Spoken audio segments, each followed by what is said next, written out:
Beauty, health, fashion, shopping ಇದೆಲ್ಲ ಇಲ್ಲದೆ ನಮ್ಮ ಹೆಣ್ಮಕ್ಳು ಲೈಫ್ ಕಂಪ್ಲೀಟೇ ಆಗಲ್ಲ. ಇದರಲ್ಲೆಲ್ಲ ಯಾವುದು ಬೆಸ್ಟ್, ಯಾವುದು ನಮ್ಮ ಹೆಣ್ಮಕ್ಳು ಲೈಫ್ ಸ್ಟೈಲ್ಗೆ ಸೂಟ್ ಆಗುತ್ತೆ ಅನ್ನೋದನ್ನು ತಿಳಿಸ್ಕೊಡೋ programme Fair and Lovely. Welcome to fair and Lovely. ನಾನು ಸುಷ್ಮಾ.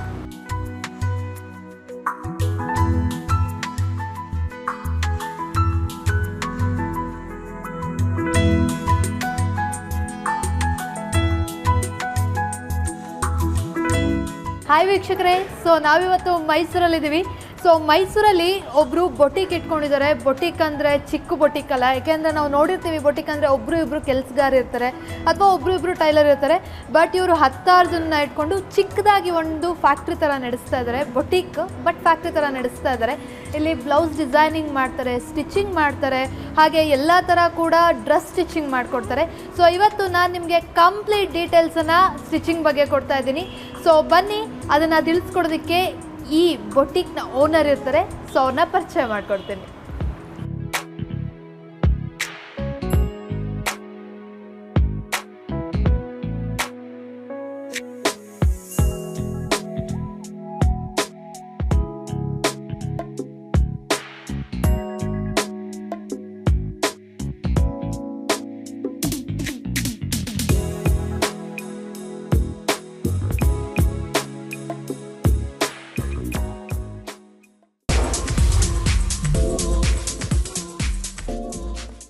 ಸೊ ಫ್ರೆಂಡ್ಸ್, ನಾನು ಹೇಳ್ದಾಗೆ ಪನ್ನಾಸ್ ಬುಟಿಕ್ನ ಓನರ್ ಆಗಿರುವಂತಹ ಸ್ವಪ್ನ ಅವ್ರು ನಮ್ಮ ಜೊತೆ ಇದ್ದಾರೆ. ಸೊ ಬನ್ನಿ ಹೇಗೆಲ್ಲ ಈ ಕೈಗಾರಿಕೆನ ಸ್ಟಾರ್ಟ್ ಮಾಡಿದ್ರು ಅಂತ ಅವ್ರನ್ನ ಕೇಳೋಣ. Swapna, welcome to fair and Lovely. Thank you. So ನಾವೆಲ್ಲ ಬೊಟಿಕ್ಸ್ ಅಂತ ಅಂದರೆ ಹೇಗೆ ಅಂದರೆ, ಸೊ ಚಿಕ್ಕದಾಗಿ ಒಂದು 2-3 ಜನ ವರ್ಕ್ ಮಾಡೋ ಥರ ಅಥವಾ ಒಬ್ಬರು ಇಬ್ಬರು ಸ್ಟಿಚ್ ಮಾಡೋ ಥರ ಒಂದು ಚಿಕ್ಕದಾಗಿ ಬೊಟಿಕ್ ನೋಡಿರ್ತೀವಿ. ಬಟ್ ನಿಮ್ದು ಒಂದು ಫ್ಯಾಕ್ಟರಿ ಅಂತಲೇ ಹೇಳಬೇಕು, ಒಂದು ಚಿಕ್ಕ ಫ್ಯಾಕ್ಟ್ರಿ. ಸೊ ಹೇಳಿ, ಹೆಂಗೆ ಸ್ಟಾರ್ಟ್ ಆಯಿತು? ಆ್ಯಕ್ಚುಲಿ ನನಗೆ ಚಿಕ್ಕಂದ್ಲಿಂದನೂ ಕ್ರಾಫ್ಟ್ ಅಂದರೆ ತುಂಬ ಇಷ್ಟ ಆಗಿತ್ತು. ಹ್ಯಾಂಡ್ ಕ್ರಾಫ್ಟ್, ಎನಿಥಿಂಗ್, ಎಂಬ್ರಾಯ್ಡ್ರಿ ಆಗಲಿ, ಒಂದು ಸಾಫ್ಟ್ ಟಾಯ್ಸ್ ಮಾಡೋದಾಗಲಿ, ಅದು ತುಂಬ ಇಂಟ್ರೆಸ್ಟ್ ಇತ್ತು. ಬಟ್ ನಮ್ಮ ಮನೇಲಿ ನಮ್ಮಮ್ಮ ಓದು ಅಂತಂದ್ಬಿಟ್ಟು ಅದಕ್ಕೆಲ್ಲ ಜಾಸ್ತಿ ಸ್ಕೋಪ್ ಕೊಡಲಿಲ್ಲ. ಬಟ್ ಮದುವೆ ಆದಮೇಲೆ ಸುಮ್ಮನೆ ಮನೇಲಿ ಕೂತು ಏನು ಮಾಡೋದು ಅಂತಂದ್ಬಿಟ್ಟು ದೆನ್ ಡಿಪ್ಲೊಮೊ ಜಾಯ್ನ್ ಆದೆ, ಫ್ಯಾಷನ್ ಡಿಸೈನಿಂಗ್. ಸೊ ಅಲ್ಲಿಂದ ನನಗೆ ಡೆವಲಪ್ ಆಯ್ತಿದ್ದು. ಸೊ ಹಾಗಾಗಿ ಅಲ್ಲಿಂದ ಶುರು ಮಾಡಿ ಇಲ್ಲಿವರೆಗೂ ಬಂದಿದೆ. ಈಗ ಒಂದು ಸ್ಮಾಲ್ ಹಾಬಿ ಥರ ಶುರು ಮಾಡಿದ್ದು. ಬಟ್ ಐ ನೆವರ್ ಎಕ್ಸ್ಪೆಕ್ಟೆಡ್ ಇಷ್ಟು ದೊಡ್ಡದಾಗಿ ನಾನು ಶುರು ಮಾಡ್ತೀನಿ ಅಂತ ನಾನು ಕನಸಲ್ಲೂ ಅಂದ್ಕೊಂಡಿರಲಿಲ್ಲ. But I don't know, somehow I made it. Okay, ತುಂಬ ಚೆನ್ನಾಗಿದೆ. ಆ್ಯಕ್ಚುಲಿ ಒಂದು ಡಿಸೈನೂ ಕೂಡ ಒಂದು ಒಡವೆನ ಇಟ್ಟು ಹೊಲಿದಿರೋ ಥರ ಇದೆ, ಅಷ್ಟು ತುಂಬ ಚೆನ್ನಾಗಿದೆ. ಆ್ಯಂಡ್ ಎಷ್ಟು ವರ್ಷ ಆಯಿತು ಇದು ಸ್ಟಾರ್ಟ್ ಮಾಡಿ? ಆಲ್ಮೋಸ್ಟ್ 10 years ಆಗೋಯ್ತು. 10 years ಕಂಪ್ಲೀಟ್ ಆಯಿತು ನಾನು ಶುರು ಮಾಡಿ. ಓಕೆ, 10 yearsಯಿಂದನೂ ಇಷ್ಟೇ ಜನ ಇದ್ದಾರೆ ಅಥವಾ ಯಾವುದು? No, when I started there was only 2 employees. ಇಬ್ಬರೇ ಇದ್ದಿದ್ದು ಸ್ಟಾರ್ಟಿಂಗು. ಇಬ್ಬರಿಂದ ಸ್ಟಾರ್ಟ್ ಮಾಡಿದಾಗ ನಾನು ಸ್ಟಿಚಿಂಗ್ ಶುರು ಮಾಡಿರಲಿಲ್ಲ, ಓನ್ಲಿ ಎಂಬ್ರಾಯ್ಡ್ರಿಯಿಂದ ಶುರು ಮಾಡಿದೆ. ಅರೌಂಡ್ 3 years ಓನ್ಲಿ ಎಂಬ್ರಾಯ್ಡ್ರಿ ಮಾಡಿಸಿ ಕೊಟ್ಬಿಡ್ತಾ ಇದ್ದೆ. ಅವರೇ ಸ್ಟಿಚ್ ಮಾಡಿಸ್ಕೊಳ್ಳೋರು ಕ್ಲೈಂಟ್ಸ್ ಎಲ್ಲ. ಆಮೇಲೆ ಅವ್ರು ಕಂಪ್ಲೇಂಟ್ಸ್ ಮಾಡೋಕ್ಕೆ ಶುರು ಮಾಡಿದ್ರು, ಲೈಕ್ ನೀವೇ ಯಾಕೆ ಟೈಲರ್ಸ್ನ ಇಟ್ಕೋಬಾರ್ದು, ಬಿಕಾಸ್ ಬೇರೆ ಟೈಲರ್ಸ್ ಹಾಳು ಮಾಡಿಬಿಡ್ತಾ ಇದ್ದಾರೆ, ನೀವು ಇಷ್ಟು ಚೆನ್ನಾಗಿ ವರ್ಕ್ ಮಾಡಿ ಕೊಟ್ಬಿಟ್ಟು ಬೇರೆ ಟೈಲರ್ಸ್ ಹಾಳು ಮಾಡ್ತಾ ಇದ್ದಾರೆ, ಸೊ ನೀವೇ ಶುರು ಮಾಡಿಕೊಂಡ್ರೆ ಒಳ್ಳೆಯದು ಅಂತ ಇದು ಸಜೆಷನ್ಸ್ ಕೊಟ್ಟರು. ಸೊ ಹಾಗಾಗಿ then I started with the tailoring ಅಂತ. ಸೊ ಅದು ನಿಜನೇ. ಸೊ ನೀವು ಏನೇ ವರ್ಕ್ ಮಾಡಿದ್ರು ಕೂಡ ನಿಮಗೆ ಗೊತ್ತಿರುತ್ತೆ ಎಲ್ಲಿ ಯಾವ ಕಟಿಂಗ್ಸ್ ಹೇಗೆ ಬರುತ್ತೆ, ಯಾವ ಡಿಸೈನ್ ಎಲ್ಲಿ ಕೂರುತ್ತೆ ಅಂತ. ಸೊ ಅದನ್ನು ಬೇರೆ ಟೈಲರ್ಸಿಗೆ ಕೊಟ್ಟರು, ಟೈಲರ್ಸ್ ಆದ್ರೂ ಕೂಡ ಅವ್ರಿಗೆ ಅಷ್ಟು ಐಡಿಯಾ ಬರಲ್ಲ. ಬಿಕಾಸ್ ನನ್ನದೇ ಒಂದು ಐಡಿಯಾದಲ್ಲಿ ನಾನು ಮಾಡಿರ್ತೀನಿ. ಸೊ ನಾನು ಕಸ್ಟಮರ್ಸ್ಗೆ ಹೇಳಿದ್ರು ಅದನ್ನು ತೊಗೊಂಡೋಗಿ ಆ ಟೈಲರ್ ಹತ್ರ ಕರೆಕ್ಟಾಗಿ ಎಕ್ಸ್ಪ್ಲೈನ್ ಮಾಡೋಕ್ಕೆ ಅವ್ರಿಗೂ ಕಷ್ಟ ಆಗುತ್ತೆ. ಸೊ ಅದು ಒಂದು ಇದರಿಂದ ನಾನು ಟೈಲರಿಂಗು ಶುರು ಮಾಡಿದೆ. ಈಗ ಟೈಲರಿಂಗು ಶುರು ಮಾಡಿ 7-8 years ಆಯಿತು ನಾನು ಶುರು ಮಾಡಿ. ಜಸ್ಟ್ ಸ್ಟಾರ್ಟ್ ಮಾಡಿ 2 years ಅದಾದಮೇಲೆ ಸೊ ಟೈಲರಿಂಗ್ ಸ್ಟಾರ್ಟ್ ಮಾಡಿದ್ರೆ. ಆ್ಯಂಡ್ ಒಂದು ಏನು ಅಂತ ಹೇಳಿದ್ರೆ, ಸೊ ಸ್ವಲ್ಪ ವರ್ಕರ್ಸ್ನ ಇಟ್ಕೊಂಡು ಮೇಂಟೈನ್ ಮಾಡೋದು ಸ್ವಲ್ಪ ಕಷ್ಟ ಅಂತ ಹೇಳ್ತಾರೆ. ಆ್ಯಂಡ್ ಚಿಕ್ಕದಾಗಾದರೂ ಆಗಿರ್ಬೋದು, ದೊಡ್ಡದಾಗಾದರೂ ಆಗಿರ್ಬೋದು. ಸೊ ಅದು ಎಷ್ಟು ಕಷ್ಟ ಅನಿಸುತ್ತೆ? ಆ್ಯಕ್ಚುಲಿ ನನಗೆ ತುಂಬ ಕಷ್ಟ ಆಗ್ತಾಯಿತ್ತು, ನಿಜ ಹೇಳಬೇಕು ಅಂದರೆ. ಒಬ್ಬಳೇ ಮ್ಯಾನೇಜ್ ಮಾಡೋಕ್ಕೆ ಆಗ್ತಾನೇ ಇರಲಿಲ್ಲ ನನ್ನ ಕೈಲಿ. ಬಟ್ ಮೀನ್ ವೈಲ್ ನನ್ನ ಹಸ್ಬೆಂಡ್ ತುಂಬ ಹೆಲ್ಪ್ ಮಾಡಿದ್ರು ಅದಕ್ಕೆ. ಅವರು ನನ್ನ ಬ್ಯಾಕಪ್ ಎಲ್ಲ ಚೆನ್ನಾಗಿ ಲೇಬರ್ನ ಹೇಗೆ ಮೇಂಟೈನ್ ಮಾಡಬೇಕು, ಹೇಗೆ ಅದನ್ನು ಒಂದು ಸ್ಟ್ರೀಮಿಗೆ ತರಬೇಕು ಅಂತ ಅವ್ರು ನಿಂತ್ಕೊಂಡ ಮೇಲೇ ನಾನು ಈ ಮಟ್ಟಿಗೆ ಬೆಳೆದಿರೋದು. ಅವ್ರ ಸಪೋರ್ಟ್ ಇಲ್ಲದೆ ಇದ್ದರೆ ನಾನು ಏನೂ ಮಾಡೋಕ್ಕೆ ಆಗ್ತಾ ಇರಲಿಲ್ವೇನೋ, ಇಷ್ಟು ದೊಡ್ಡದಾಗಿ ಆಗ್ತಾನೇ ಇರಲಿಲ್ವೇನೋ, ನಾನು ಅಲ್ಲೇ ಇರ್ತಾಯಿದ್ನೇನೋ, ನಾನು ಎಲ್ಲಿದ್ನೋ ಅಲ್ಲೇ ಇರ್ತಾಯಿದ್ನೇನೋ. ಬಟ್ ಅವ್ರ ಸಪೋರ್ಟಿಂದ ನಾನು ಇಲ್ಲಿವರೆಗೂ ಬಂದಿದ್ದೀನಿ ಮೇಡಮ್. ಓಕೆ, ಸೊ ನಿಮ್ಮ ಹಸ್ಬೆಂಡಿಗೆ ಥ್ಯಾಂಕ್ಸ್ ಹೇಳಿಬಿಡಿ. ಆ್ಯಕ್ಚುಲಿ ಚೆನ್ನಾಗಿ ಮಾಡಿಸಿದ್ದಾರೆ. ಆ್ಯಂಡ್ ಎಲ್ಲರೂ ಕೂಡ ನನ್ನ ಟ್ಯಾಲೆಂಟ್ನ ಅವರು ರೆಕಗ್ನೈಸ್ ಮಾಡಿ ಅವ್ರು ನನ್ನ ಸಪೋರ್ಟ್ ಮಾಡಿದ್ರು. ಈವನ್ ಮೈ ಇನ್-ಲಾಸ್, ಮೈ ಕಿಡ್ಸ್, ನನ್ನ ಹಸ್ಬೆಂಡ್ ಎಲ್ಲರೂ ಮಾರಲ್ ಸಪೋರ್ಟ್ ಕೊಟ್ಟು ನಂಗೆ ಸಪೋರ್ಟ್ ಮಾಡಿ ಒಂದು ಮಟ್ಟಕ್ಕೆ ತೊಗೊಂಬಂದ್ರು. ಇಲ್ಲಾಂದರೆ ನನ್ನೊಬ್ಬಳ ಕೈಲಂತೂ ಏನೂ ಮಾಡೋಕ್ಕಾಗ್ತಾ ಇರಲಿಲ್ಲ ನಾನು. ಓಕೆ, ಇವಾಗ ಬ್ಲೌಸಸ್ ಅಂತ ಬಂದಾಗ ಒಬ್ಬರಿಗೆ ಒಬ್ಬರು ಟೈಲರ್ ಫಿಕ್ಸ್ ಅಂತ ಆಗೋಗ್ಬಿಟ್ಟಿರ್ತಾರೆ. ಅವ್ರು ನನಗೆ ಎಷ್ಟೇ ಚೆನ್ನಾಗಿ ಸ್ಟಿಚ್ ಮಾಡಿದ್ರು ನೀವು ಅದೇ ಟೈಲರ್ ಹತ್ರ ಹೋಗಿ ಕೊಟ್ಟರೆ ಅವ್ರು ಕಂಫರ್ಟಬಲ್ ಆಗಲ್ಲ. ಬಟ್ ಏನು ಕಾರಣಕ್ಕೆ ಅಂತ ನಂಗೆ ಗೊತ್ತಿಲ್ಲ, ಅದು ಎಲ್ಲರೂ ಹೇಳ್ತಾರೆ ಆ್ಯಕ್ಚುಲಿ. ಅದು ಏನಂದರೆ ಒಬ್ಬೊಬ್ಬರು ಟೈಲರ್ದು ಒಂದೊಂದು ರೀತಿ ಕಟ್ಟಿಂಗ್ ಇರುತ್ತೆ. ಸೊ ಅವ್ರು ಕಟ್ ಮಾಡೋ ಮೆಥಡ್ ಬೇರೆ ಬೇರೆ ಇರುತ್ತೆ. ಸೊ ಹಾಗಾಗಿ ಒಬ್ಬೊಬ್ರದ್ದು ಆ ಫಿಟ್ಟಿಂಗ್ ನಿಮಗೆ ಹೊಂದ್ಕೊಂಬಿಡತ್ತೆ. ಸೊ ಒಂದ್ಸತಿ ಹೊಂದ್ಕೊಂಡ್ಮೇಲೆ ಯು ವೋಂಟ್ ಫೀಲ್ ಲೈಕ್ ಬೇರೆ ಯಾರ ಹತ್ರನೂ ಹೋಗೋಕ್ಕೆ ಇಷ್ಟಪಡಲ್ಲ ನೀವುಗಳು. ಸೊ ಹಾಗಾಗಿ ನಾವು ಈವನ್ ನನ್ನ ಕಸ್ಟಮರ್ಸ್ದು ಅಷ್ಟೇ, ರೆಗ್ಯುಲರ್ ಕಸ್ಟಮರ್ಸ್ಗೆ ನಾನು ಟೈಲರ್ನ ಚೇಂಜ್ ಮಾಡೋಕ್ಕೆ ಹೋಗಲ್ಲ. ಬಿಕಾಸ್ ಅವ್ರದ್ದು ಫಿಟ್ಟಿಂಗ್ ಯಾರು ಹೊಲ್ದಿರ್ತಾರೋ ಅವ್ರಿಗೇ ನಾನು ಅದೇ ಟೈಲರ್ಗೆ ವಾಪಸ್ ಕೊಡ್ತೀನಿ. ಬಿಕಾಸ್ 7-8 ಇಯರ್ಸಿಂದ ನನ್ನ ಹತ್ರ ಕಂಟಿನ್ಯೂಸ್ ಬರೋ ಕ್ಲೈಂಟ್ಸ್ ಇದ್ದಾರೆ. ಸೊ ಅವ್ರದ್ದು ನಾವು ಪೇಪರ್ ಕಟ್ಟಿಂಗ್ ಇಟ್ಕೊಂಡ್ಬಿಟ್ಟಿರ್ತೀವಿ. ಅವ್ರ ಬಾಡಿ ಮೆಷರ್ಮೆಂಟೇ ಬೇಕಾಗಿಲ್ಲ. Because they are so used to ನಮ್ಮ ಇದಕ್ಕೆ. ಸೊ ಅವ್ರು ಬಂದ ತಕ್ಷಣ ನಾನು ಇವ್ರದ್ದು ಈ ಟೈಲರ್ ಹತ್ರ ಇದೆ, ಸೊ ಅದೇ ಟೈಲರ್ಗೆ ಕೊಡಬೇಕು ನಾನು ಅಂತ ಅದೇ ಟೈಲರ್ಗೆ ಕೊಡ್ತೀನಿ ನಾನು. ಸೊ ಇವಾಗ ಬ್ಲೌಸ್ ಸ್ಟಿಚ್ ಮಾಡ್ತೀವಿ ಅಂತ ಹೇಳಿದ್ರೆ ನಾರ್ಮಲ್ ಬ್ಲೌಸಸ್ ಹೆಂಗಾದರೂ ಆಲ್ಟ್ರೇಷನ್ ಮಾಡಿಸ್ಕೋಬೋದು. ಬಟ್ ಈ ಬ್ರೈಡಲ್ ವರ್ಕ್ಸು ಅಥವಾ ಈ ಥರ ಡಿಸೈನಿಂಗ್, ಪರ್ಟಿಕ್ಯುಲರ್ ಡಿಸೈನಿಂಗ್ ಅಂತ ಬಂದಾಗ ಆಲ್ಟ್ರೇಷನ್ ಕಷ್ಟ ಆಗುತ್ತೆ ಅನ್ಸಲ್ವಾ ಅಂತ. ನಾವು ಆಲ್ಟ್ರೇಷನ್ ಬಾಡಿ ಮೆಷರ್ಮೆಂಟ್ ನಾನು ಬಾಡಿ ಮೆಷರ್ಮೆಂಟ್ ತೊಗೊಳೋದು ಜಾಸ್ತಿ ಏನು ಆಲ್ಟ್ರೇಷನ್ ಬರೋಲ್ಲ ಇಲ್ಲಿವರೆಗೂ. ನಮ್ದು ಅಷ್ಟು ಮೇಜರಾಗಿ ಇದಾಗಿರೋಂಥ ಎಲ್ಲೋ ಒಂಚೂರು ಲೂಸ್ ಬರ್ಬೋದು, ಟೈಟ್ ಬರ್ಬೋದು, ಅದನ್ನು ನಾವು ಇಮಿಡಿಯೇಟಾಗಿ ಬಿಕಾಸ್ ಅಲ್ಲಿ ನಾವು ಅಷ್ಟು ಮೇಜರಾಗಿ ಬರೋಂಗೆ ಏನೂ ಮಾಡಿರಲ್ಲ. ಮಾಡಿದ್ರೂ ಅದಕ್ಕೆ ರೆಕ್ಟಿಫೈ ಮಾಡ್ಕೊಳ್ಳೋಂಗೆ ನಮಗೆ ನ್ಯಾಕ್ ಗೊತ್ತಿರುತ್ತೆ. ಬಟ್ ಅಂದರೆ ಇವಾಗ ಇಲ್ಲಿ ಏನು ಸ್ಟಿಚ್ ಇದಾಗ್ತದೆ, ವರ್ಕ್ ಆಗ್ತದೆ, ಬಟ್ ಸ್ಟಿಚಿಂಗ್ ಮಾಡಬೇಕಾದ್ರೆ ಅದೆಲ್ಲ ಬೀಡ್ಸ್ ತಗ್ಲಾಕ್ಕೊಳಲ್ವಾ ಅಥವಾ ಹೊಡೆದೋಗಿಲ್ವಾ ಹೆಂಗೆ ಅಂತ ನಮ್ಗೆ ಆ ನ್ಯಾಕ್ ಗೊತ್ತಿರುತ್ತೆ. ಎಲ್ಲಿ ಮಿಸ್ಟೇಕ್ ಆದರೆ ಎಲ್ಲಿ ಏನು ಮಾಡ್ಬೋದು ಅನ್ನೋ ನ್ಯಾಕ್ ನಮ್ಗೆ ಗೊತ್ತಿರುತ್ತೆ. ಸೊ ಆ ಥರ ಇಲ್ಲಿವರೆಗೂ ಮೇಜರ್ ಅದು ಬೀಡ್ಸ್ ಬಿಚ್ಚೋದ್ರೂ ನಾವು ಹಾಕೋ ಕೆಪಾಸಿಟಿ ಇಟ್ಕೊಂಡಿರ್ತೀವಿ. ಅಂದರೆ ಹೌದು, ಬೀಡ್ಸ್ ಬಿಚ್ಚೋದ್ರೆ ಹಾಕ್ತೀರಾ, ಬಟ್ ಅದು ಒಂದಕ್ಕೊಂದು ಲಿಂಕಿಂಗ್ ಆಗಿರುತ್ತಲ್ಲ. ಏನಿಲ್ಲ ಮೇಡಮ್, ಅದು ಒಂದು ಬೀಡ್ ಹೋದ ತಕ್ಷಣ ನಮ್ಗೆ ಇಮಿಡಿಯೇಟಾಗಿ ತೊಗೊಂಬಂದುಬಿಟ್ರೆ ಅಲ್ಲೇ ಲಾಕ್ ಮಾಡಿಬಿಟ್ಟು ಅದನ್ನ ಅಲ್ಲೇ ಫಿಕ್ಸ್ ಮಾಡಿಬಿಡ್ತೀವಿ. ಅದು ನಿಮಗೆ ತುಂಬ ಹೋಗೋವರೆಗೂ ಬಿಡಬಾರ್ದು ಅಷ್ಟೇ. ಇಮಿಡಿಯೇಟಾಗಿ ನಮ್ಮ ಹತ್ರ ವಾಪಸ್ ತೊಗೊಂಬಂದರೆ ಅಲ್ಲಿಗಲ್ಲಿ ತುಂಬ ಹೊಟ್ಟೋದ್ರೆ ಮಾತ್ರ ಮಾಡೋಕ್ಕೆ ನಮಗೂ ಕಷ್ಟ ಆಗೋಗುತ್ತೆ. ಬಿಕಾಸ್ ಇವೆಲ್ಲ ಏನು ಗೊತ್ತಾ, ಡೆಲಿಕೇಟ್ ಯೂಸ್, ರಫ್ ಯೂಸ್ ಮಾಡೋಕ್ಕಾಗಲ್ಲ. ನೀವು ಡೆಲಿಕೇಟಾಗಿ ವಾಶ್ ಮಾಡಬೇಕು. ಐ ಮೀನ್ ಮನೇಲಿ ವಾಶ್ ಮಾಡೋದಕ್ಕಿಂತ ಡ್ರೈ ವಾಶ್ ಕೊಟ್ರೇ ಬೆಟರ್. ಬಿಕಾಸ್ ಎಲ್ಲ ಸಿಲ್ಕ್ ಸ್ಯಾರೀಸು ಆಮೇಲೆ ಇದ್ರ ಮೇಲೆ ಯೂಸ್ ಮಾಡಿರೋ ಬೀಡ್ಸು ಅವೆಲ್ಲ ವಾಶ್ ಮಾಡಿದ್ರೆ ನಿಮಗೆ ಕಲರ್ ಫೇಡ್ ಆಗೋದು ಇಲ್ಲ ಒಡೆದೋಗೋ ಚಾನ್ಸಸ್ ಇರುತ್ತೆ. ಸೊ ಡ್ರೈ ವಾಶಿಗೆ ಕೊಟ್ಟು ನೀಟಾಗಿ ಮೇಂಟೈನ್ ಮಾಡ್ಕೋಬೇಕು. ಅದು ಮೇಂಟೆನೆನ್ಸ್ ನಿಮ್ಮ ಮೇಲೆ ಡಿಪೆಂಡ್ ಆಗಿರುತ್ತೆ, ಆ ಕ್ಲೈಂಟ್ ಮೇಲೆ ಡಿಪೆಂಡ್ ಆಗಿರುತ್ತೆ. ಅವ್ರು ಹೇಗೆ ಅದನ್ನು ಯೂಸ್ ಮಾಡ್ತಾರೆ, ರಫ್ ಯೂಸ್ ಮಾಡ್ತಾರಾ ಹೇಗೆ ಏನು. ಆಮೇಲೆ ಯೂಸ್ ಮಾಡಿದ್ಮೇಲೆ ನೀಟಾಗಿ ಒಂದು ಬಟ್ಟೆಲಿ ರೋಲ್ ಮಾಡಿ ಇಡಬೇಕು, ಒಂದು ಕಾಟನ್ ಬಟ್ಟೆಯಲ್ಲಿ. ಯಾಕಂದರೆ ಅವೆಲ್ಲ ತುಂಬ ಡೆಲಿಕೇಟ್ ಯೂಸ್ಗಳು. ಇವು ರಫ್ ಯೂಸ್ ಮಾಡೋಕ್ಕಾಗಲ್ಲ. ನಮ್ಗೆ ಆರ್ಡಿನರಿ ಬ್ಲೌಸ್ ಥರ ಇವನ್ನೆಲ್ಲ ಇಷ್ಟು ಹೆವಿ ವರ್ಕ್ ಮಾಡಿಸ್ಬಿಟ್ಟು ರಫ್ ಯೂಸ್ ಮಾಡೋಕ್ಕಾಗಲ್ಲ. So it all depends on client. Okay Swapna, so information ತೊಗೋತಾ ಇದ್ವಿ ಬ್ಲೌಸ್ ಹೆಂಗೆ ಡಿಸೈನಿಂಗ್ ಮಾಡ್ತೀರಾ ಅಂತ. ವೀಕ್ಷಕರೇ, ಬ್ಲೌಸ್ ಡಿಸೈನ್ ಆಗಿರೋದು ಒಂದಷ್ಟು ಇವ್ರ ಹತ್ರ ಇದೆ, ಒಂದಷ್ಟಲ್ಲ ತುಂಬಾ ಇದೆ. ಸೊ ಅದರಲ್ಲಿ ತುಂಬ ಚೆನ್ನಾಗಿರುವಂಥದ್ದು ಒಂದಷ್ಟು ನಿಮಗೋಸ್ಕರ ಇನ್ಫಾರ್ಮೇಷನ್ ಕೊಡ್ತೀವಿ. ಸೊ ಅದಕ್ಕೆ ಮುಂಚೆ ಒಂದು ಪುಟ್ಟ break. Ladies, welcome back to fair and lovely. So ಸೀರೆ ಡಿಸೈನರ್ ಬ್ಲೌಸ್ ಅಂದರೆ ಎಲ್ಲರಿಗೂ ಕಿವಿ ನೆಟ್ಟಗಾಗುತ್ತೆ, ಕಣ್ಣು ಹಾಗೆ ಓಪನ್ ಆಗುತ್ತೆ. ಸೊ ಇವಾಗ ಸಾಕಷ್ಟು ಇನ್ಫಾರ್ಮೇಷನ್ ಹೇಗೆ ಮಾಡ್ತಾರೆ ಅನ್ನೋದನ್ನು ಕೊಟ್ಟೆ. ಈಗ ಮಾಡಿರುವಂಥ ಡಿಸೈನನ್ನು ಸೊ ಕೇಳೋಣ ಸ್ವಪ್ನ ಅವ್ರ ಹತ್ರನೇ. ಎಷ್ಟೊಂದು ಬ್ಲೌಸ್ ಇದೆ. ಸೊ ಅದರಲ್ಲಿ ನನಗೆ ಮೊದಲನೇ ತಕ್ಷಣನೇ ಕಣ್ಣಿಗೆ ಬಿದ್ದಿದ್ದು this one. So gold and red colour ಮಾಡಿದ್ದಾರೆ ಒಳಗಡೆ.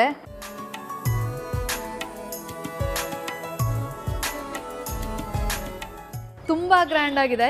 ಸೊ ನನಗೆ ಇದು ಚೆನ್ನಾಗಿದೆ ಅಂತ ಗೊತ್ತು, ಬಟ್ ಇದರಿಂದ ಎಷ್ಟು ವರ್ಕ್ ಇರುತ್ತೆ, ಎಷ್ಟು ದಿನ ಬೇಕಾಗುತ್ತೆ, ಯಾವ ಥರ ಮಾಡಿರ್ತಾರೆ, ಇದಕ್ಕೆ ಯಾವ ಥರ ಬೀಡ್ಸ್ ವರ್ಕ್ ಮಾಡಿದ್ದಾರೆ ಸ್ವಪ್ನ ಅವ್ರನ್ನ ಕೇಳಬೇಕು. ಸೊ ಸ್ವಪ್ನ ಅವ್ರು ಹೇಳಿ, ತುಂಬ ಚೆನ್ನಾಗಿದೆ. ನಂಗೆ ಇಷ್ಟು ಬ್ಲೌಸ್ಗಳ ಮಧ್ಯೆ ಫಸ್ಟ್ ಕಣ್ಣಿಗೆ ಬಿದ್ದಿದ್ದೇನೆ. ನಾನು ಹೇಳಿದ್ನಲ್ಲ ನಿಮಗೆ, ಕಟ್ ವರ್ಕ್ ನಮ್ಮದು ಫೇಮಸ್ ಅಂತ. ಇದು one of the cut work ಇದು. ಸೊ ನಾವು ಅದು ಕಟ್ ಮಾಡಿಬಿಟ್ಟು ಒಳಗಡೆಗೆ ರೆಡ್ ಪ್ಯಾಚ್ ಕೊಟ್ಟಿದ್ದೀವಿ.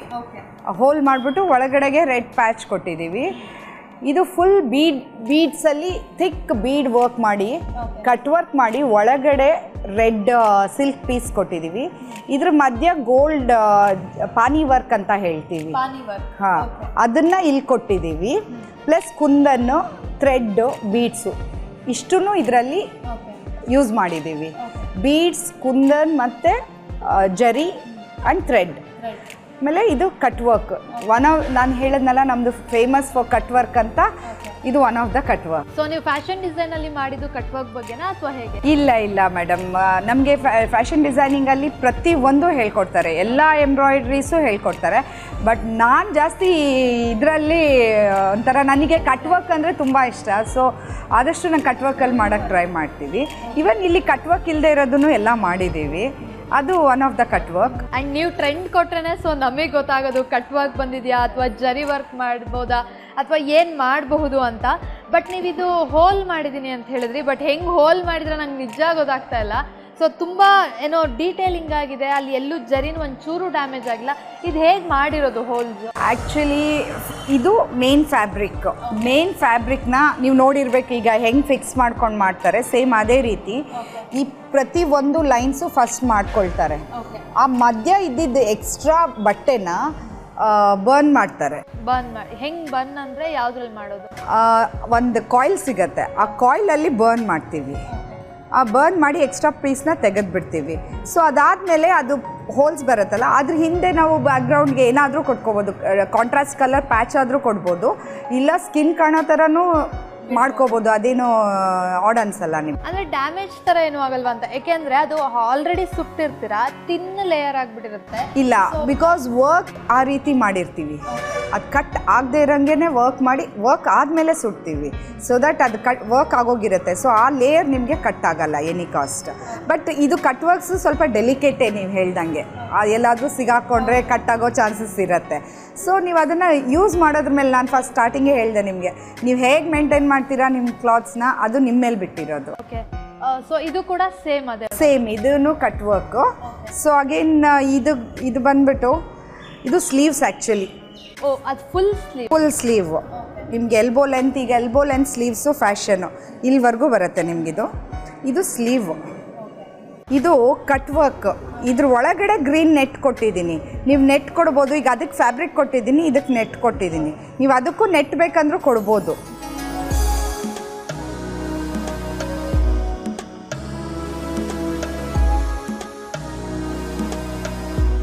ಸೊ ಇದು ಕೂಡ ಒಂಥರ ಚೆನ್ನಾಗಿದೆ, ಒಂದು ಯಾವುದೋ ಒಡವೆನೇ ಇಟ್ಟು ಹೊಲ್ದಿರೋ ಥರ ಫೀಲ್ ಇದೆ. ಆ್ಯಕ್ಚುಲಿ ಆ ಗ್ರೀನ್ ಕಲರ್ ಬಿಟ್ಟರೆ ಬರೀ ಅದೇನು ಗೋಲ್ಡ್ ಕಲರ್ ಏನಿದೆ ಅದು ಮಾತ್ರ. ಸೊ ಅದು ಯಾವ ಥರ ವರ್ಕ್? ಇದು ಬೀಡ್ಸ್ ಮೇಡಮ್, ಕಂಪ್ಲೀಟ್ ಬೀಡ್ಸ್. ಇದು ಬೀಡ್ಸ್ ಫುಲ್ ಫಿಲಪ್ ಮಾಡಿದ್ದೀವಿ ಇದಕ್ಕೆ. ಪ್ಲಸ್ ಇದು ಥ್ರೆಡ್ ಥಿಕ್ಕಾಗಿ ಎಂಬೋಸ್ ವರ್ಕ್ ಕೊಟ್ಟಿದ್ದೀವಿ ಥ್ರೆಡ್ಡಲ್ಲಿ. ದೆನ್ ಸೈಡಲ್ಲೆಲ್ಲ ಕುಂದನ್ಸು. ಸೊ ಬ್ರೈಡಲ್ಗೆಲ್ಲ ಏನಂದರೆ ರಿಸೆಪ್ಷನ್ಸ್ಗೆ, ಧಾರೆಗೆ ಅವರೆಲ್ಲ ಗ್ರ್ಯಾಂಡ್ ಪ್ರಿಫರ್ ಮಾಡ್ತಾರೆ. ಸೊ ಇದು ಬ್ರೈಡಲ್ಗೆಲ್ಲ ಚೆನ್ನಾಗಿ ಕಾಣಿಸುತ್ತೆ ನಿಮಗೆ, ಫೋಟೋಸ್ಗಾಗಲಿ ಆಮೇಲೆ ಸ್ಟೇಜ್ ಮೇಲೆ ನಿಂತಾಗಲೂ ಲುಕ್ಕೇ ಚೇಂಜ್ ಆಗುತ್ತೆ ಅದು. ಸೊ ರೇಟ್ ವೈಸ್ ಅಂತ ಬಂದಾಗ ಸ್ಟಾರ್ಟಿಂಗ್ ಇವಾಗ ನಾನು ಹೇಳ್ದಾಗೆ ಎಲ್ಲರೂ ಆರ್ಟಿಫಿಷಿಯಲ್ ಬುಟ್ಟಾಗೆ ಅಂತಕ್ಕೆ ಹೋಗ್ತಾರೆ ಅಂತ ಹೇಳಿದ್ರೆ ಅದನ್ನ ಹೌದು. ಯಾಕೆಂದರೆ ಇವಾಗ ರೇಷ್ಮೆ ಸ್ಯಾರಿ ನೀವು ಹೇಳ್ದಾಗೆ ಮದುವೆಗೆ ಒಂದಿನ ಹಾಕ್ತಾರೆ, ಬಿಟ್ಟರೆ ಇನ್ನು ವರ್ಷ ಬಿಟ್ಟು ಹಾಕ್ತಾರೆ. ಸೊ ಹಾಗಾಗಿ ಕೆಲವರು ಅದಕ್ಕೋಸ್ಕರ ಪ್ರಿಫರ್ ಮಾಡ್ತಾರೆ ಅಂತ. ಬಟ್ ನೀವು ಹೇಳ್ದಂಗೆ ಫಿನಿಶಿಂಗ್ ನಿಜವಾಗ್ಲೂ ಬರಲ್ಲ, ಬಿಕಾಸ್ ನಾವು ಕೂಡ ನೋಡಿರ್ತೀವಿ ಫಿನಿಶಿಂಗ್ ಹೆಂಗಿರುತ್ತೆ ಅಂತ ಹೇಳ್ಬಿಟ್ಟು. ಸೊ ಇವಾಗ ಬ್ಲೌಸ್ ಅಂತಲೇ ಬಂದಾಗ ನಿಮ್ಮ ಹತ್ರ ಸ್ಟಾರ್ಟಿಂಗ್ ರೇಂಜ್ ಏನು ಸ್ಟಾರ್ಟ್ ಆಗಬಹುದು? Simple work starts from 950 madam. 950 starting range. ಇಲ್ಲ, ಸ್ಟಿಚಿಂಗ್ ಸಪ್ರೇಟ್. ನಾನು ಸ್ಟಿಚಿಂಗು ಮತ್ತು ವರ್ಕು ಮಿಕ್ಸ್ ಮಾಡಲ್ಲ, ಸಪ್ರೇಟ್ ಕೊಡ್ತೀನಿ. ಯಾಕೆ ಅಂದರೆ ಸ್ಟಿಚಿಂಗಲ್ಲೂ ವಿ ಹ್ಯಾವ್ ಡಿಫ್ರೆಂಟ್ ಪ್ಯಾಟ್ರನ್ಸ್. ಯಾಕಂದರೆ regular, princess cut, katori, cups ಹಾಕಿ ಹೊಲಿತೀವಿ. ಸೊ ಕಪ್ಸ್ದು ನಿಮಗೆ ಬೇರೆ ರೇಟು, ಪ್ರಿನ್ಸಸ್ ಕಟ್ ಬೇರೆ ರೇಟು, ಕಟೋರಿ ಬೇರೆ ರೇಟು, ಮತ್ತು ರೆಗ್ಯುಲರ್ ಬ್ಲೌಸ್ ಬೇರೆ ರೇಟು.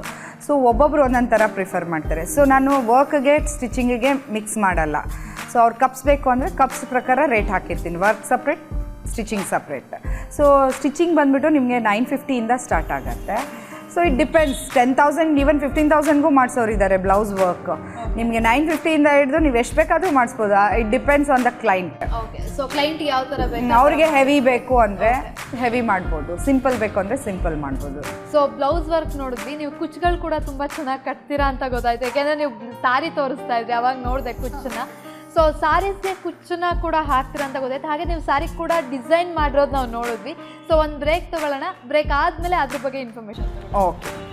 ಸೊ ವೀಕ್ಷಕರೇ ನೋಡಿದ್ರಿ ಬ್ಲೌಸ್ಗಳನ್ನ ಹೇಗೆ ರೆಡಿ ಮಾಡ್ತಾರೆ ಅಂತ. ಬಟ್ ಇವರು ಸಾರಿಗೆ ಕೂಡ ಡಿಸೈನಿಂಗ್ ಮಾಡ್ತಾರೆ. ಸೊ ಅದು ಯಾವ ಥರ ಇರುತ್ತೆ ಅನ್ನೋದನ್ನು ತೋರಿಸ್ತೀನಿ. ಅದಕ್ಕೆ ಮುಂಚೆ ಒಂದು small break. Friends welcome back to fair and lovely. So blouses ಆಯಿತು, ವರ್ಕ್ ಹೇಗೆ ಮಾಡ್ತಾರೆ ಅನ್ನೋದು ನೋಡಿದ್ದಾಯಿತು. ಸೊ ಇವಾಗ ಇವ್ರ ಸ್ಯಾರಿ ಪಲ್ಲುಗೆ ಕೂಡ ತುಂಬ ಚೆನ್ನಾಗಿ ಡಿಸೈನ್ ಮಾಡಿದ್ದಾರೆ ಎಂಡು. ಸೊ ಮೊದಲೆಲ್ಲ ಚಿಕ್ಕ ಚಿಕ್ಕದು ಈ ಥರ ನೋಡ್ತಾ ಇದ್ವಿ, ಈ ಥರ ಕಟ್ಟೋದು ಕುಚ್ಚು ಥರ. ಬಟ್ ಇವಾಗ ಇದಕ್ಕೆಲ್ಲ ತುಂಬ ಚೆನ್ನಾಗಿ ಸ್ಟೋನ್ ಎಲ್ಲ ಬೀಟ್ ಎಲ್ಲ ಯೂಸ್ ಮಾಡಿ ವರ್ಕ್ ಮಾಡಿದ್ದಾರೆ. ಸೊ ಇದನ್ನು ಹೇಗೆ ಮಾಡಿದ್ದಾರೆ ಅಂತ ಕೇಳೋಣ. ಸೊ ಮೊದಲೆಲ್ಲ ಹೇಗೆ ಅಂತ ನೀವು ಹೇಳ್ದಾಗೆ ಸೊ ಬರೀ ಇದೇ ತರ ಇತ್ತು, ಬರೀ ಈ ತರ ಪುಟ್ಟದಾಗ ಮಾಡ್ತಾ ಇದ್ರು. ಜೊತೆಗೆ ಆ ಸ್ಯಾರಿನಲ್ಲೇ ಬಂದ್ಬಿಡ್ತಾ ಇತ್ತು, ನಮಗೆ ಬಳೆ ತರ ನಾಟ್ ಹಾಕ್ತಾ ಇದ್ರು. ಸೊ ಇದು ಐಡಿಯಾ ಬಂದಿದ್ದು ಹೇಗೆ ಈ ತರ ಮಾಡ್ಬೇಕಂತ? ಈಗ ವರ್ಕ್ಸ್ ಬ್ಲೌಸ್ ಮಾಡಿದ್ಮೇಲೆ ಸಾರಿಗೂ ಒಂದ್ ಸ್ವಲ್ಪ ರಿಲೇಟ್ ಆಗಿರ್ಬೇಕಲ್ಲ. ಸೊ ಸಾರಿಗೆ ಬ್ಲೌಸಿಗೆ ರಿಲೇಟ್ ಆಗಂಗೆ ಅಲ್ಲಿ ಎಡ್ಜ್ಗೆ ವರ್ಕ್ ಮಾಡ್ಕೊಂಡು ಅದಕ್ಕೆ ಕುಚ್ಚು ಕೊಡ್ತೀವಿ ನಾವು. ಇದು ವರ್ಕ್ ಮಾಡಿ ಕುಚ್ಚು ಕಟ್ಟಿರೋದು, ವರ್ಕ್ ಮಾಡಿ ಇದಕ್ಕೆ ಕುಚ್ಚು ಕಟ್ಟಿರೋದು. ಆ ಶೇಪಲ್ಲಿ ಕಟ್ ಮಾಡಿಬಿಟ್ಟು ಆ ಎಂಡ್ಗೆ ಕುಚ್ಚು ಕಟ್ಟಿರೋದು. ಸೊ ಇದರಲ್ಲಿ ನೀವು ಇದು ಬರೀ ನಾನು ತೋರಿಸ್ತಿರೋದು ನಿಮಗೆ ಸಿಂಪಲ್ಲು. ಇದರಲ್ಲಿ ಹೆವಿನೂ ಮಾಡ್ಕೋಬೋದು ನಾವು. ಸಾರಿಗೆ ಬ್ಲೌಸಿಗೆ ತಕ್ಕಂಗೆ ಸಾರಿ ಮಾಡ್ಕೋಬೋದು. So it depends on the blouse. So ಇದು ಯಾವ ಥರ? ಇದು ಬೀಡ್ಸ್ ಎಲ್ಲ ಯೂಸ್ ಮಾಡಿದ್ರಾ? ಆ್ಯಂಡ್ ಈ ಬೀಡ್ಸ್ದು ಏನಾದರೂ ಕಲರ್ ಹೋಗುತ್ತಾ ಅಂತ? ಅದು ಗ್ಯಾರಂಟಿ ಕೊಡೋಕ್ಕಾಗಲ್ಲ ಮೇಡಮ್, ಯಾರೂ ಗ್ಯಾರಂಟಿ ಕೊಡೋಕ್ಕಾಗಲ್ಲ. ನಾವು ಆದಷ್ಟು ಒಳ್ಳೆ ಕ್ವಾಲಿಟಿದೇ ಹಾಕ್ತೀವಿ. ಇಲ್ಲಿವರೆಗೂ ಯಾರ್ದು ಕ್ಲೈಂಟ್ಸ್ದು ಕಂಪ್ಲೇಂಟ್ ಇಲ್ಲ. ಬಟ್ ಅದು ನಾವು 100% ಗ್ಯಾರಂಟಿ ಕೊಡೋಕ್ಕಾಗಲ್ಲ ಆ ಬೀಡ್ಸ್ದೆಲ್ಲ. ಓಕೆ.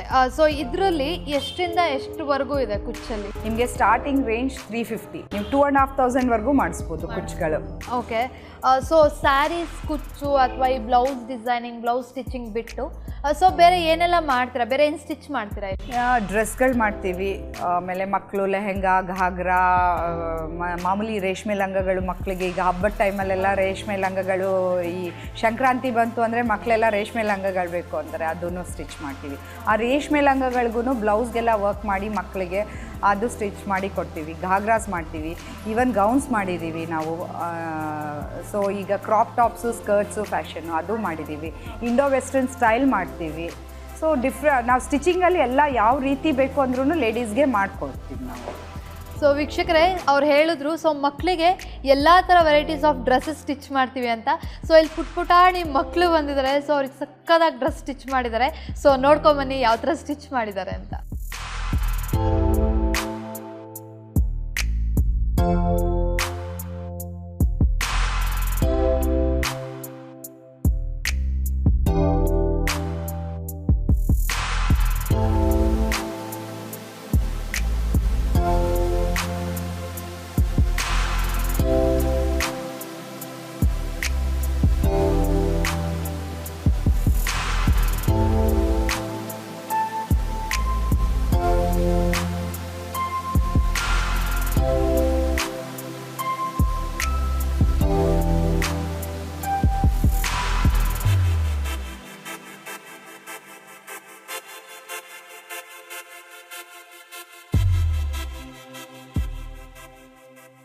ಸೊ ವೀಕ್ಷಕರೇ, ನೋಡ್ಕೊಂಬಂದ್ರಲ್ಲ, ಮಕ್ಳ ಡ್ರೆಸ್ಸಸ್ ತುಂಬ ಚೆನ್ನಾಗಿ ಸ್ಟಿಚ್ ಮಾಡಿದರು.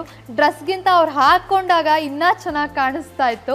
ಸೊ ಇವಾಗ ಸ್ಯಾರಿ ಕೂಡ ವರ್ಕ್ ಮಾಡ್ತೀನಿ ಅಂತ ಹೇಳಿದ್ರು. ಬ್ಲೌಸ್ಗೆ ಹೇಗೆ ವರ್ಕ್ ಮಾಡ್ತಾರೋ ಸ್ಯಾರಿಗೂ ಕೂಡ ಫುಲ್ ಸ್ಯಾರಿ ವರ್ಕ್ ಮಾಡ್ತೀರಾ ಅಂತ. ಸೊ ಅದನ್ನು ಹೆಂಗೆ ವರ್ಕ್ ಮಾಡ್ತೀರಾ? ಬಿಕಾಸ್ ಬ್ಲೌಸ್ಗೆ ಇಷ್ಟು ಕಾಸ್ಟ್ ಆಗುತ್ತೆ, ಫುಲ್ ಸ್ಯಾರಿ ಅಂತ ಬಂದಾಗ ಎಷ್ಟು ಕಾಸ್ಟ್ ಆಗ್ಬೋದು? ಸಾರಿ ನಿಮಗೆ ಏನಂದರೆ ಮಿನಿಮಮ್ ಅಂದರೂ 2.5 to 3,000 ಬೇಕೇ ಬೇಕು ಸಾರಿಗೆ. ಬಿಕಾಸ್ ಅದು 5 ಮೀಟರ್ಸ್ ಬರುತ್ತೆ, ಬ್ಲೌಸ್ ಬರೀ 1 ಮೀಟರು ಇರಲ್ಲ. ಸೊ ಸಾರಿಗೆ ನಿಮಗೆ ಜಾಸ್ತಿ ರೇಟ್ ಆಗುತ್ತೆ. ಬಟ್ ಈಗಿರೋ ಟ್ರೆಂಡ್ ಸಾರಿಗಿಂತ ಬ್ಲೌಸ್ಗೆ, ಸಾರೀಸ್ಗೆ ತುಂಬ ಕಮ್ಮಿ ಮಾಡಿಸೋದು, ಬ್ಲೌಸ್ಗಳಿಗೆ ಜಾಸ್ತಿ ಮಾಡ್ತಾರೆ. ಬಟ್ ನಾವು ಸಾರೀಸ್ಗೂ ಮಾಡ್ತೀವಿ, ನೀವು ಬೇಕಂದರೆ ಸಾರೀಸು ನೋಡ್ಬೋದು ನೀವು. ಸೊ ಇವ್ರು ಮಾಡಿರೋದು ಒಂದು ಸಾರಿ ಇದೆ, ಆ್ಯಕ್ಚುಲಿ ಮಾಡೆಲ್ ಉಟ್ಕೊಂಡು ರೆಡಿ ಆಗಿದ್ದಾರೆ. ಫುಲ್ ಮೈಸೂರು ಸಿಲ್ಕ್ ಸ್ಯಾರಿಗೆ ಫುಲ್ ವರ್ಕ್ ಮಾಡಿದ್ದಾರೆ. ಸೊ ಯಾವ ಥರ ಮಾಡಿದ್ದಾರೆ ಸೊ ಬನ್ನಿ ನೋಡ್ಕೊಂಬರೋಣ.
ಹಾಯ್, ನನ್ನ ಹೆಸರು ಸೋನಾ ಅಂತ. ನಾನು ಇಲ್ಲಿ ತುಂಬ ವರ್ಷದಿಂದ ಬರ್ತಾ ಇದ್ದೀನಿ. ನನಗೆ ಇಲ್ಲಿ ತುಂಬ ಸ್ಟಿಚಿಂಗ್ ಮೇನ್ ಇಷ್ಟ ಆಗೋದಂದರೆ ಅವ್ರ ಫಿಟ್ಟಿಂಗ್ ತುಂಬ ಚೆನ್ನಾಗಿ ಸ್ಟಿಚ್ ಮಾಡಿಕೊಡ್ತಾರೆ ಮೇನ್ಲಿ. ಮತ್ತು ನನಗೆ ಹೆಂಗೆ ಬೇಕಂಗೆ ಇದು ಮಾಡಿಕೊಡ್ತಾರೆ, ಕೆಟ್ಟೋದ್ರೂ ಆಲ್ಟ್ರ್ ಮಾಡಿಕೊಡ್ತಾರೆ, ಚೆನ್ನಾಗಿದ್ರು ಇದು ಮಾಡಿಕೊಡ್ತಾರೆ. ಪ್ಲಸ್ ನನಗೆ ಅವ್ರ ಫಿನಿಶಿಂಗ್ ತುಂಬ ಇಷ್ಟ ಆಗುತ್ತೆ. ಎಲ್ಲೂ ನಾನು ಆ ಫಿನಿಶಿಂಗ್ ನೋಡಿಲ್ಲ. ಮತ್ತು ಇವರು ವಾರಣಾಸಿಯಿಂದ ಬಂದಿರೋದು ವರ್ಕರ್ಸ್ ತುಂಬ ನೀಟ್ ಫಿನಿಶಿಂಗ್ ಅಂದರೆ ಅಷ್ಟು ನೀಟ್ ಫಿನಿಶಿಂಗ್ ಅವ್ರದ್ದು. ತುಂಬ ಚೆನ್ನಾಗಿ ಮಾಡ್ತಾರೆ. ನಾನು ಕುರ್ತಾಸು, ಲೆಹೆಂಗಾಸು ನಾನು ತುಂಬ ಸ್ಟಿಚ್ ಮಾಡಿಸಿದ್ದೀನಿ ಇವ್ರ ಹತ್ರ. ನಾನು ಕಾಲೇಜ್ ಡೇಸಿಂದ ಇಲ್ಲೇ ಬರ್ತಾಯಿದ್ದೀನಿ. ಮೇ ಬಿ ಇವ್ರದ್ದು ಶಾಪ್ ಓಪನ್ ಆಗಿ 10 years ಆಗಿದೆ. ಸೊ ಅವಾಗಿಂದನೂ ಬರ್ತಾ ಇದ್ದೀನಿ. ನಾನು ಅವಾಗಿಂದನೂ ಸ್ಟಿಚಸ್ ಮಾಡಿಸ್ತಾನೆ ಇದ್ದೀನಿ. ತುಂಬ ಚೆನ್ನಾಗಿ ಸ್ಟಿಚ್ ಮಾಡ್ತಾರೆ. Thank you. ಸೊ ಇವಾಗ ವರ್ಕರ್ಸ್ ಅಂತ ಬಂದಾಗ ಸೊ ಮಾಡ್ತಾ ಇದ್ದಾರೆ, ನೋಡ್ತಾ ಇದ್ವಿ ತುಂಬ ಚೆನ್ನಾಗಿ ಫಾಸ್ಟಾಗೆಲ್ಲ ಮಾಡ್ತಾ ಇದ್ದಾರೆ. ಬಟ್ ಇವರು ಟ್ರೈನ್ಡ್ ಆಗಿ ಬಂದಿರ್ತಾರ ಅಥವಾ ನಿಮ್ಮ ಹತ್ರ ಬಂದಾಗ ನಿಮಗೆ ಹೇಗೆ ಬೇಕೋ ಹಾಗೆ ಟ್ರೈನ್ ಮಾಡ್ತೀರಾ? They are trained labours. ನಾವು ಕರೆಸಿರೋದೇ ಟ್ರೈನ್ಡ್ ಲೇಬರ್ಸು. ಇವರೆಲ್ಲ ಕಾಶಿಯಿಂದ ಬಂದವರು. ಲೋಕಲ್ ವರ್ಕರ್ಸ್ ಯಾರೂ ಇಲ್ಲ, ಎಲ್ಲ ಬನಾರಸ್ UPಯಿಂದ ಬಂದವರೆಲ್ಲರೂ. ಸೊ ಇವರೆಲ್ಲ ಚಿಕ್ಕಂದ್ರಿಂದನೇ ಕಲ್ತಿರೋ ವಿದ್ಯೆ ಅದು. ಅವ್ರಿಗೆ ಇದೊಂದು ಬಿಟ್ಟರೆ ಇನ್ನೇನೂ ಬರಲ್ಲ ಅವರಿಗೆ. ಸೊ ಅವರು ಟ್ರೈನ್ಡ್ ಲೇಬರು. ನಾನು ಡಿಸೈನು, ಕಲರ್ ಕಾಂಬಿನೇಷನ್ ನಾನು ಎಕ್ಸ್ಪ್ಲೈನ್ ಮಾಡ್ತೀನಿ, ಅವರು ಅದ್ರ ಪ್ರಕಾರ ಮಾಡ್ಕೊಂಡು ಹೋಗ್ತಾರೆ. ಎಲ್ಲಿ ಕುಂದನ್ ಬರಬೇಕು, ಎಲ್ಲಿ ಥ್ರೆಡ್ ಬರಬೇಕು, ಎಲ್ಲಿ ಯಾವ ಥರ ಆ ಫಿನಿಶಿಂಗ್ ಕೊಡಬೇಕು ಅಂತ ಎಕ್ಸ್ಪ್ಲೈನ್ ಮಾಡ್ತೀನಿ. ಸೊ ಅವ್ರಿಗೂ ನಾಲೆಡ್ಜ್ ಇದೆ ಇದ್ರ ಬಗ್ಗೆ. ಸೊ ನಾನು ಜಾಸ್ತಿ ತಲೆ ಕೆಡಿಸ್ಕೊಳ್ಳೋದು ಬೇಕಾಗಿಲ್ಲ. ಸೊ ಒಂದ್ಸತಿ ಹೇಳಿದ್ರೆ ದೇ ವಿಲ್ ಅಂಡರ್ಸ್ಟ್ಯಾಂಡ್, ಅದ್ರ ಪ್ರಕಾರ ಮಾಡ್ಕೊಂಡು ಹೋಗ್ತಾರೆ. ಸೊ ನೀವು ಏನು ಹೇಳ್ತೀರಾ ಅದು ಅಂಡರ್ಸ್ಟ್ಯಾಂಡ್ ಮಾಡಿಕೊಂಡು ಮಾಡ್ತಾರೆ. ಸೊ ಒಂದು ಏನು ಅಂತ ಹೇಳಿದ್ರೆ, ಇವಾಗ ನಾನು ಹೇಳಿದಾಗೆ ಕೆಲವ್ರಿಗೆ ತುಂಬ ಎಕ್ಸ್ಪೆಕ್ಟೇಷನ್, ಓವರ್ ಎಕ್ಸ್ಪೆಕ್ಟೇಷನ್ ಬ್ಲೌಸಲ್ಲಿ. ಸೊ ಹೆಂಗಾಗುತ್ತೆ ಅಂದರೆ ಸ್ಟಿಚ್ ಮಾಡಿಸಿರ್ತಾರೆ ಅಥವಾ ಎಲ್ಲ ವರ್ಕ್ ಆಗಿರುತ್ತೆ, ಬಟ್ ಏನೋ ಇಷ್ಟ ಆಗಲ್ಲ ಅವ್ರಿಗೆ. ಸೊ ನನಗಿದು ಬೇಡ, ನನಗೆ ಬೇರೆ ಬೇಕು ಅಂತ ಹೇಳ್ತಾರೆ. ಅದನ್ನು ರಿಮೂವ್ ಮಾಡಬಹುದಾ? ಎಂಬ್ರಾಯ್ಡ್ರಿ ರಿಮೂವ್ ಮಾಡಿ ಮಾಡೋಕ್ಕಾಗಲ್ಲ. ಅದನ್ನೇ ಬೇಕಂದರೆ ಇನ್ನೊಂದು ಸ್ವಲ್ಪ ಏನಾದರೂ ಎಕ್ಸ್ಟೆಂಡ್ ಮಾಡಿ ವರ್ಕ್ನ, ಸಿಂಪಲ್ ಆಯಿತು ಅನಿಸಿದಾಗ ಅದಕ್ಕೆ ಇನ್ನೊಂದು ಸ್ವಲ್ಪ ಎಕ್ಸ್ಟ್ರಾ ವರ್ಕ್ ಕೊಡ್ಬೋದು ಹೊರತು ಅದನ್ನು ತೆಗಿಯೋಕ್ಕಾಗಲ್ಲ. ವರ್ಕ್ ಮಾಡಿದ್ಮೇಲೆ ತೆಗಿಯೋದು ತುಂಬ ಕಷ್ಟ ಮೇಡಮ್. ಸೊ ಅದನ್ನೇ ಬೇಕಂದರೆ ಇನ್ನೂ ಒಂದು ಸ್ವಲ್ಪ ಎನ್ಹ್ಯಾನ್ಸ್ ಮಾಡ್ಬೋದು, ಅದನ್ನೇ ಇನ್ನೂ ಒಂದು ಸ್ವಲ್ಪ ಗ್ರ್ಯಾಂಡ್ ಲುಕ್ ಕೊಡ್ಬೋದು. ಅದಕ್ಕೆ ಈಗ ಎಷ್ಟೊಂದು ಸತಿ ಅದಾಗಿದೆ ನಮಗೆ. ನನ್ನ ಕ್ಲೈಂಟ್ಸ್ ಎಷ್ಟೊಂದು ಸತಿ ಬರೀ ಥ್ರೆಡಲ್ಲಿ ಮಾಡಿ ಅಂತಾರೆ. ಥ್ರೆಡಲ್ಲಿ ಮಾಡಿದ್ಮೇಲೆ it look little bit dull. ನೀವು ಯಾವಾಗ ಸ್ಟೋನು ಬೀಡ್ಸು ಹಾಕಿ ಆ ಶೈನ್ಗೆ ಬರೀ ಥ್ರೆಡಲ್ಲಿ ಮಾಡಿದಾಗ ಡಲ್ ಅನಿಸುತ್ತೆ. ಆವಾಗ ಅವರು ಇದು ಯಾಕೋ ಡಲ್ ಅನ್ನಿಸ್ತಾ ಇದೆ, ನಂಗೆ ಆ ಎಕ್ಸ್ಪೆಕ್ಟೇಷನ್ಸ್ ಬಂದಿಲ್ಲ ಅಂದಾಗ ಅದನ್ನು ರಿಮೂವ್ ಮಾಡೋಕ್ಕೆ ಹೋಗಲ್ಲ. ಅದಕ್ಕೆ ಏನು ಮಾಡ್ಬೋದು, ಅವನಿಗೆ ಕನ್ವಿನ್ಸ್ ಮಾಡಿ ಅದನ್ನು ಏನು ಮಾಡೋಕ್ಕಾಗತ್ತೆ ಅದನ್ನು ಮಾಡಿಕೊಡ್ತೀವಿ ನಾವು. ಸೊ ಥ್ಯಾಂಕ್ ಯು ಸ್ವಪ್ನ ಅವರೇ. ನಿಮ್ಮ ಪನ್ನಾಸ್ ಬೊಟಿಕಲ್ಲಿ ಸೊ ಅನ್ಎಕ್ಸ್ಪೆಕ್ಟೆಡ್ ಅಂದರೆ ನಾವು ಎಕ್ಸ್ಪೆಕ್ಟ್ ಮಾಡ್ದಲೇ ಇರೋ ಅಷ್ಟು ಡಿಸೈನ್ಸ್ ಇದೆ, ವರ್ಕ್ ಇದೆ, ಕ್ವಾಲಿಟಿ ಇದೆ. And thank you so much. ಇಷ್ಟೆಲ್ಲ ಇನ್ಫಾರ್ಮೇಷನ್ ಕೊಟ್ರಿ. ಹಾಗೆ ನಿಮ್ಮ ಪನ್ನಾಸ್ ಬೊಟಿಕ್ ಇನ್ನೂ ಜಾಸ್ತಿ ಬೆಳೀಲಿ ಅಂತ ಹಾರೈಸಿ. Thank you madam, thank you so much.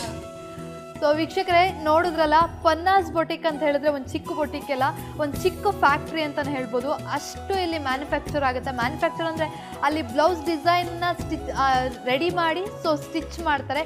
ಅದು ಬಿಟ್ಟರೆ ಬೇರೆ ಎಲ್ಲ ಥರ ನೀವು ಏನೇ ಮಕ್ಳ ಡ್ರೆಸ್ ಆಗಿರ್ಬೋದು, ದೊಡ್ಡವರು ಗೌನ್ಸ್ ಆಗಿರ್ಬೋದು, ಎಲ್ಲ ಕೂಡ ಸ್ಟಿಚ್ ಮಾಡಿಕೊಡ್ತಾರೆ. ಸೊ ಇವತ್ತಿನ ಸ್ಪೆಷಲ್ ಮೈಸೂರು ಎಪಿಸೋಡ್ ನಿಮ್ಗೆ ಇಷ್ಟ ಆಗಿದೆ ಅಂತ ಅನ್ಕೋತೀನಿ. ನಾಳಿನ ಎಪಿಸೋಡ್ನಲ್ಲಿ ಇನ್ನೊಂದು ವಿಷಯದೊಂದಿಗೆ ನಾನು ನಿಮ್ಮನ್ನ ಭೇಟಿ ಆಗ್ತೀನಿ. ಸುದ್ದಿ TV, ನಾವು ಸುಳ್ಳು ಹೇಳಲ್ಲ.